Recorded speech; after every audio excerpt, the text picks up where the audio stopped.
This is why you need to stay updated on college sports. Huge news from Portland State. Portland State has canceled its upcoming game due to a whooping cough outbreak.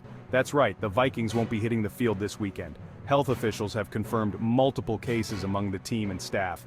This decision aims to prevent the spread of this contagious disease.